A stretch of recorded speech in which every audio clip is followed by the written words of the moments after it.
Coach, congratulations on the sweep. Can you just take us through the emotions? What are they right now after moving on to another round in the playoffs with this group? And then that hug you shared with Chris after the game, what was that moment like for you two? Well, I think it's the emotions are, happy, grateful, tired, um, relieved, and it's one of those moments for me that, quite frankly, I never thought I'd have a chance to experience. Um, and so for me, I just have a level of gratitude that I can't even explain. Um, that's the deal. And then with Chris and I, it was, for me to coach him my first year, and then he went on to a different team, for us to be together again and be in that moment and know that we can accomplish more is pretty cool.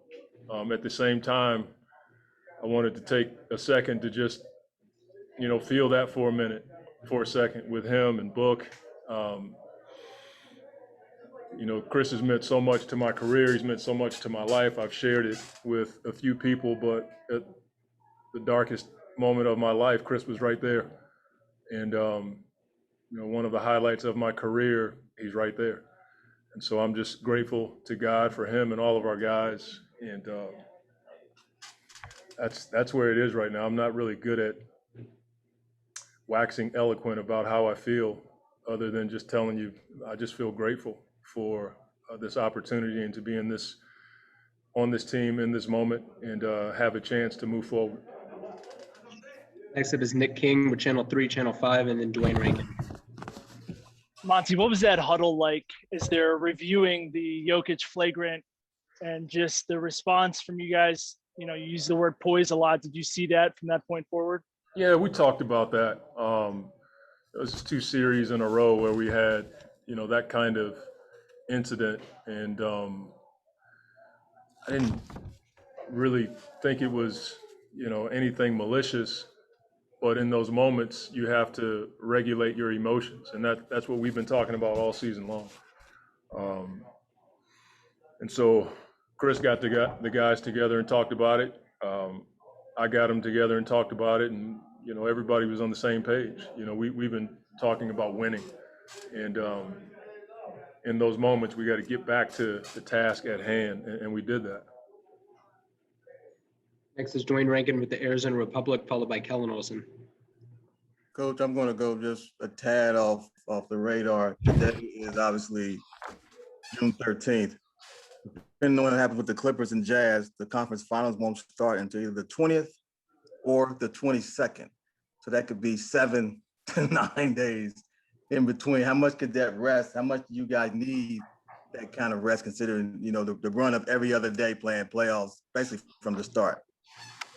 I mean, everybody at this point is banged up and can use that type of recovery. We've earned it, and we want to take advantage of it. So, I'll talk to the coaches and our medical staff and training staff and see the best way to approach these next few days. But right now, I'm just not even thinking about that, man. I'm like just happy about what these guys have accomplished and grateful to be a part of it. And I hope our fans back in Phoenix and in the state of Arizona are feeling the same way I do. This is a special time to be a Suns fan, and everybody should enjoy it right now. Next, we'll go to Kellen Olson with Arizona Sports, and then Mark Schwartz. Hey, Monty, looking at the game, we saw that fight from Denver we expected, but it felt like Chris had an answer for him every time. He was 14 of 19 for 37. What were your thoughts on his performance in the game tonight and just how the game unfolded over the course of it? I mean, what could you say other than, he was darn near perfect all night long, scoring the ball, managing the clock. He and I had communication throughout the game on what was working. They made some adjustments in their pick and roll defense, and so we had to change up where we ran our stuff. We got more in the middle of the floor, and he's just an unbelievable basketball player, but more than that, he has a will to win. And it's impressive to watch and fun to be a part of. Next up is Mark Schwartz with ESPN, followed by Richard Science. Monty, a couple of minutes ago, I think on the live broadcast, Chris got pretty emotional in the interview, and he said that just a few years ago, people had begun to write him off. Can you talk about the fuel that this guy has and what he has left at the age of 36 to lead a team like this with all these young players to this level? Yeah, I mean, I'm happy that the people did do that because it fueled an already highly competitive, strong-willed maestro of a point guard and basketball player. You never want to count out a guy like Chris, you know, and what he's been able to do for our program is, I'd be here all day talking to you about the things that he's brought to the staff, to the players. I've told our local writers about they've learned about diet, hydration, different methods of working out. But more than that, I think our guys can see his will every single day. He's competitive, he cares, and you know, I'm glad to be a partner with him. You know, for me personally, I've had the most success as a coach when I've had Chris, and I'm not ashamed to admit that. He's an unreal basketball player, a great dude, and I'm just glad he's our point guard. Next up is Richard Science with Fox 10, and then Jovan Buha. Coach, congrats on the win. Congrats on advancing. I want to ask you about not just winning, but the way you guys won. I mean, it seemed like you guys were the team with the sense of urgency in the first quarter, especially on the defensive end. Then when things could have gotten out of hand with the Joker situation, it was your team that kept its composure and went on a run after that. Yeah, I mean, that's something I've said it before. We've talked about it all season long, about the poise that is necessary to overcome in those moments. And for such a young team, it's an asset for us to have guys like Chris and Jay and Etwan and Langston in those moments, because they've been in situations like that. They understand the mental balance you have to have, especially on the road. And so I wasn't surprised about the run, but it was pretty gratifying to see everybody come together in that moment, and everybody was saying the same thing. You know, let's be about winning, keep our poise, and get this game. Next is Jovan Buha with The Athletic, followed by David Aldridge.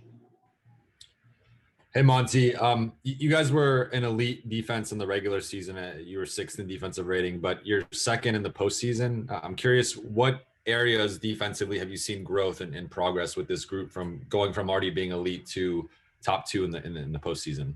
Well, I mean, Willie Green has led that charge. You know, he's run the defense all season long.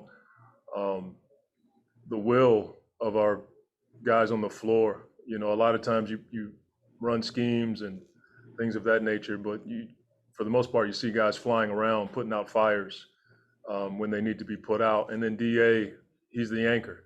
You know, that kind of presence in the paint, athletic guy who can block shots and guard different positions.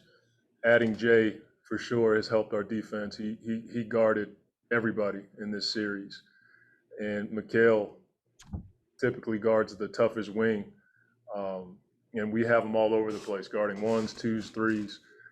And so you add competitive guys like Chris and Book, and Chris has been an all-defensive guy pretty much his whole career. That has really helped us. And then the guys off the bench come in, and they just play really hard. And that's most of it for us, is the effort and will on the defensive side of the ball. We have time for 3 more. Next up is David Aldridge with The Athletic, and then Greg Moore. Hey, Monty, congratulations, man. You have been around a lot of really good teams and organizations over the years, and I wonder if this feels similar to other years where you thought, hey, we got a group that's, if we get a break, we can go a long way. This group is special. Yeah, I mean, DA, I felt that earlier in the year when our guys didn't complain about all the obstacles that were in front of us, from the changes in our day, the COVID testing, the crazy schedule. I don't think I heard our guys complain one time about it. We've always approached the game with a get to, not a got to mentality. We get to play basketball. We get paid a lot of money, and our team enjoys playing. So you could kind of see it early on. If we could persevere through those obstacles, and a few things can go our way in the playoffs, you never know.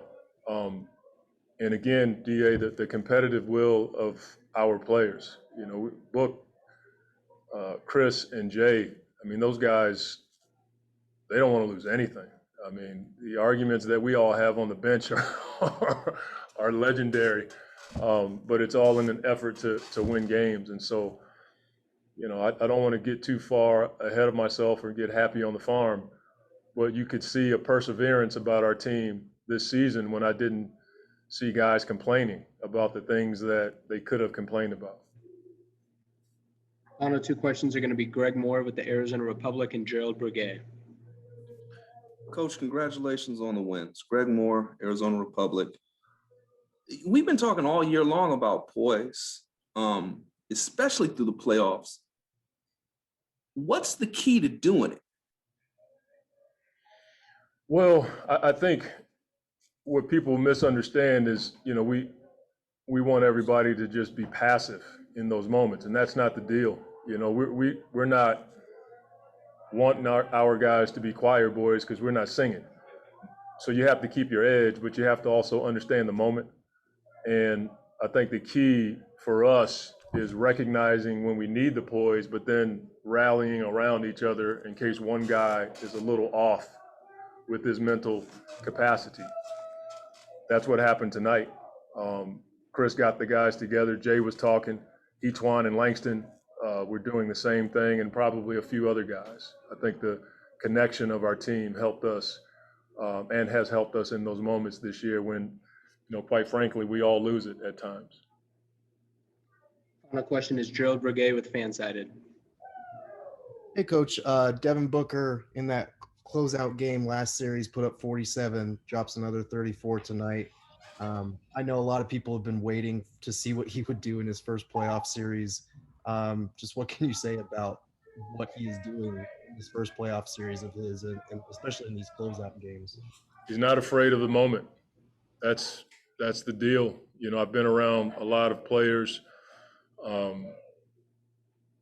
and, you know, a lot of guys talk about, you know, what they may do on the stage or hoping that they get there. I've watched him for 2 years work his tail off so he can be ready for these moments and this stage. And so he's fearless. And sometimes that fearlessness drives me nuts.